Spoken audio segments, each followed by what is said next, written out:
there's no way that I will be caught dead with a man that I don't have any intentions to be intimate with in my house after 10 p.m. It will not happen. I really wanna stay, I really wanna go. What I really need to know, can we get it together? Get it together. In some situations, it can be hard to be a Christian. You have to decide, you have to make a conscious effort to be a child of God in some moments. I was on Twitter yesterday. I'm on Twitter every day. But yesterday I was on Twitter and I read a girl's post about her experience with one of her male friends that had taken advantage of her sexually in her home. And it was so hard to not victim blame when I read through the facts of everything that she stated, because it was clear that this person had ulterior motives, but she just gave him an opportunity. I don't know why. I don't understand what her thought process was at that time, but it was just so hard to not victim blame after reading that story. And of course, it's not everybody that is as graceful as me. Reading that and how it made me feel just made me understand that there's not a lot of knowledge amongst women, or should I say people in general, as to how to create boundaries in a way that you protect yourself, protect your space, and so you don't get yourself mixed up in these kind of situations. It could have been anybody, right? As a matter of fact, it could have been me. Sometime in October, it could have been me. But like I said, like you have to have fair boundaries. Like there are certain things that you cannot ignore, that you cannot, just turn a blind eye to because you're trying to be polite, or like for what reason you don't want to come off as rude, you don't want to embarrass somebody. If I need to embarrass you to protect myself, I will. But anyway, let me tell you guys my experience from October. So in October, I was looking to move. So I was looking for houses, and then so I went to this area where I was looking to get a house. I went there and I didn't know anybody. I was hoping to just talk to people randomly, and maybe they'll be able to get me an agent within the vicinity, or maybe they'll be able to point me to a vacant apartment or something. So I walked into a shop and there's this young man sitting there. He was on his phone doing whatever. And so I talked to the lady and she said I should give her my number. She was going to get an agent for me to help me look for an apartment in that area. So at the end of our conversation, this young man now gets up and is like, "Oh, if you have time, I can show you around so you can just see if you can find something briefly." I'm like, "Okay, if that does not bother you." He's like, "No, that he didn't have anything to do for the day." Take notes. He said he didn't have anything to do for the day. So I'm like, "Okay, perfect." So we go around, we talked to an agent. The agent was being unreasonable, was asking for too much money upfront to just to show us the place. I'm like, so if I pay you that much and I see the place and I don't like it and I don't take it, I have to pay another person to see another place, or I have to pay you to see another place. Like it just wasn't making sense to me. So I told this young man, I'm like, thank you very much. I appreciate, but I think I'll just, wait to get back from the lady. Apparently the lady is a sister. So we then go on. So he offered to like drive me around the area, show me a few places, and then he decided to show me where to buy seafood. So we get to the, what they call it, I don't remember what they call it, but we get to the seafood place, and he buys me some fish, and it was a lot of fish. So I'm like, you know what, I'm going to cook this. You can stay around, like you can come with me to my house and I'll cook and we can eat together, because all of this fish, I can't eat all of this fish. And fish, you want to eat it fresh. Like So I'm like, you know what, let's go to my house. We can stop by somewhere, buy some drinks, and go to my house and just get to know each other better. Because I mean, I was having a good day, so I'm like, okay, let's do this. And he agreed. But then we get to my house and he's like, oh, he has to be somewhere. Remember, earlier he said he didn't have anything to do for the rest of the day, right? Now, all of a sudden, he has to be somewhere. But I should go ahead and cook and he'll come back at about seven. No, he said he was going to come back in 2 hours, 2 or 3 hours. And at the time when he dropped me off at home, this was about 1 p.m. in the afternoon. So 2 or 3 hours from then, I'm thinking 4 p.m., right? 4 p.m. comes around, he's not there. Then he sends me a message. He's like, he's still tied up, but he'll be there at 7. I'm like, okay, at least you're letting me know. So it's cool. And then 7 p.m. comes around. I don't see him. I send a message. I'm like, hey, do you think you still make it here today? Because it's already 7 p.m. and you're not here. And then he replies me about an hour later, telling me how he was still coming, that he was still on his way or something, something, sha excuses. Then he didn't show up 1 hour after 7 p.m. until I think about eight something towards 9 p.m.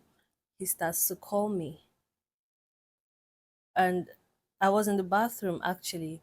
But when I could hear my phone ring, I knew it was him. I didn't even bother. I didn't rush. I just took my time. And then when I got to my phone, I saw that he had also left messages. And I go through the messages, and he's like, "I'm here. I'm outside. I'm downstairs. If you didn't want me to come, you'd have just said so." Blah blah blah blah blah blah blah blah. I was immediately irritated. I'm like, excuse you. In this one day, you pushed the time forward twice, right? And the second time, you didn't even care to say, I'm sorry, I won't be there at 7, or for whatever reason, I'm running late, or whatever. And then without any other information, you just start telling me you're in front of my house, you're downstairs, you're okay. What do you want me to do? Like, this is, I just met you, like I literally just met you. I don't know you from Jack. I don't know you from anywhere. I was just trying to reciprocate your kindness by inviting you to come and eat with me. So what would make you think that the first time that I invite you to my house on the day that we met, you can show up at night? I invite you to my house for the first time, and then you delay until what, 9 p.m. You want to come into my house at 9 p.m. I'm single, I live alone, I don't know you. My neighbors don't know you because they don't know anybody. They don't see me hosting any guests.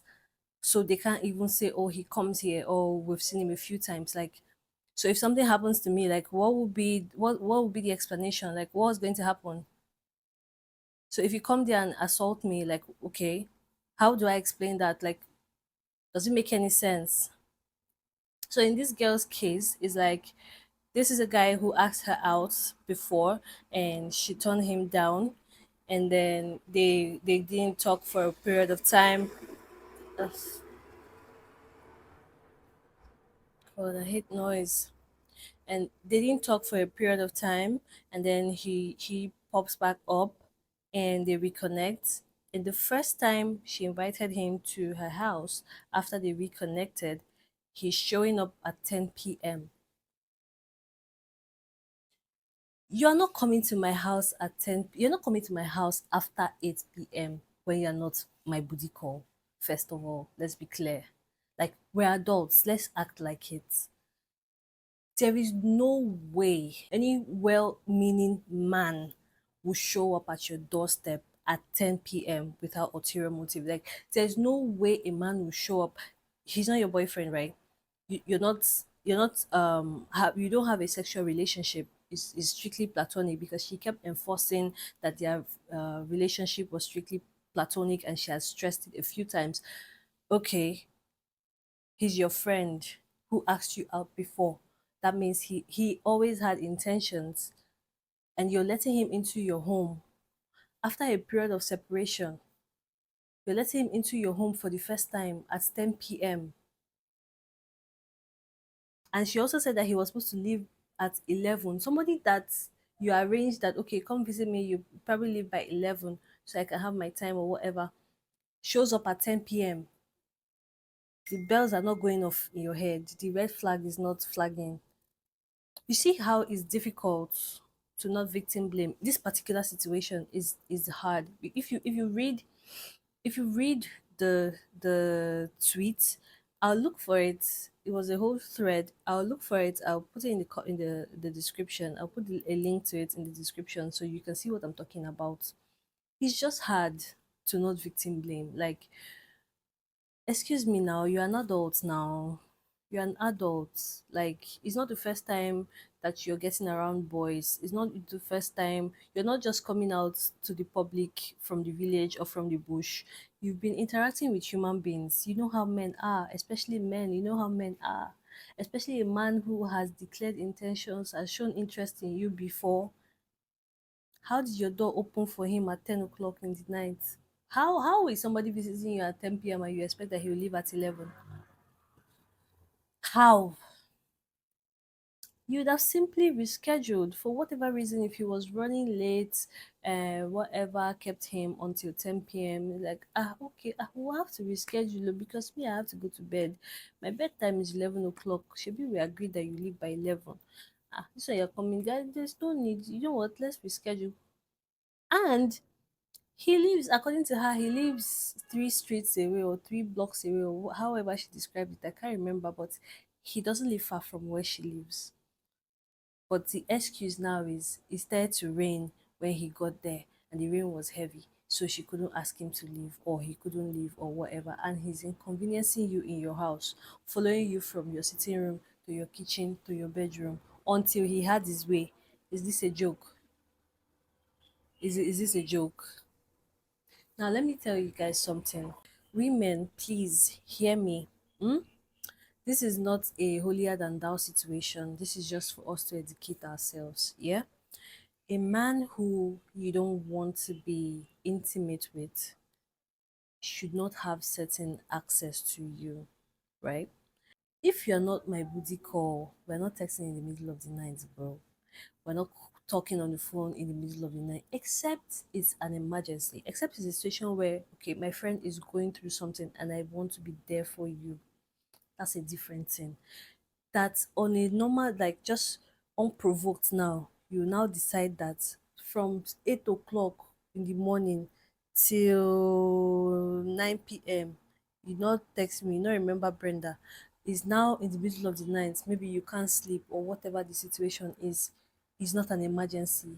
You're not in trouble. You're not under duress. Nothing wrong with you. You just sit down and wake up and carry your phone and decide that you want to text Brenda after 9 o'clock, and we are not sleeping together. We are not fornicating. Heh, okay. Those are the kind of boundaries that you need to set. You see, with men, you have to be intentional about everything. You don't want to sleep with a man, you should not be in his house. You should not go to his house. He should not come to your house, especially in the night. If you're not having a gathering, it's not your birthday, you're not celebrating anything, you don't have people around, it's just you shouldn't have him in your house. Except he's gay. Except he's a gay man, then you know that he will not have any interest in you. You're not his target market.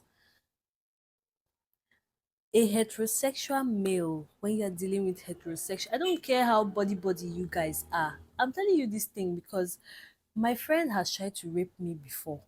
Yes, my friend. At the time, I thought that boy was my paddy. He tried to rape me. So, with these creatures called men, you can never be too careful. So, you have to be too careful. You have to set boundaries everywhere with everything. Calling time, texting time, visiting time, even when you hang out, like you should be on guard. You can't drink too much. You cannot drink too much. I have gone out with a friend like this. We drank, party, blah, blah, blah, blah, blah. I ended up in his house. My saving grace was that I was on my period. I was on my period. That was my saving grace. I had had so much to drink. When we got to his house, I passed out. When I woke up to pee, my panties were halfway down. What does that tell you? He tried to, and then he saw blood and he backed out. That was my saving grace. So with these men, you can't be too careful, my sister. You can't be too careful. Some of them, even on your period, you have not jam and you will not jam in Jesus' name. But we need to be careful. You can't be telling these tales on social media when you could have avoided it. Like it doesn't look good on you. It doesn't look good on anybody.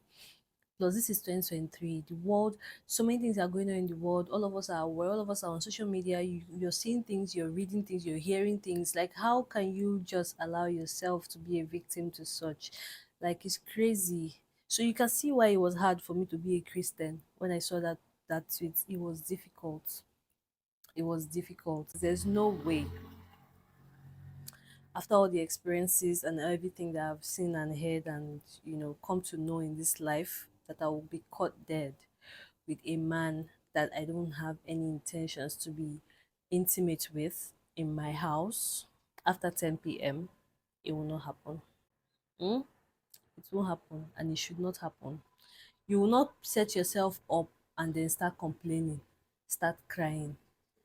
You invited him to your house, yes, in the capacity of a friend, yes, but men are men. Men are men, especially one that has shown you before, that has asked you to be his girlfriend before. What does that tell you? He has had eyes on you. It doesn't matter how long ago you were separated or how long ago you turned him down. A man is a man. So you cannot come now and say, "Oh, he took advantage of me." When you prepared the table, before him, and you say you should not eat. Like like I said, I'm not victim blaming. I'm just saying we have to be more intentional with decisions that we make as women because we are already an endangered species. You can't just be doing anything anyhow. You cannot. There's no man that is really your friend. Let me just tell you now. There is no man. All of them are, they are just waiting for an opportunity to strike. There's no man that is really your friend. In my own life experience, the only men that have not tried to be intimate with me was my father and my twin brother. And those are the only two men that I know that I am completely safe with. The rest of them, one, my eye, I put one at the back and keep one in front like this. And from time to time, you know when to turn it to the left or to the right. You have to be on guard 247. May we not be victims of sexual abuse or any other type of abuse in this world, in Jesus' name, because those things, those memories don't go away. Trust me, they do not go away. You can bury them, but they're there. So we need to be more accountable. We need to be more intentional with how we handle our relationships with men. And see, I don't know, I don't know about these days, but in my early adulthood, I've also experienced this with women. Yeah, girls have violated me, lesbians have violated me just because my boyfriend put me in this hotel. Come through now, let's chill. Me and my two left leg went there, and the next thing I knew. So yeah, you can never be too careful. Shine your eye. If you don't want something, don't allow it. Don't give it the opportunity to thrive. Don't even not see. Don't allow it at all. Like words are failing me, but shall people know what I'm saying? Be careful. Stop behaving as if you don't have sense because you have sense. You know what you're doing, and if peradventure a man, you allow a man into your space and you get intimate with him and you start to regret it. Don't come to the internet and say that they violated you or they took advantage of you. If you do not enjoy it, you do not enjoy it. Carry your L in peace and be going. Don't come on social media and be accusing somebody falsely, because I don't some things are so difficult to understand. I don't get you guys. I don't understand it. People should stop that rubbish. Abeg o, bye bye yo. See you in my next video. Please like, subscribe and share. For everybody that needs to learn, share it. Thanks and God bless. Bye. Mwah.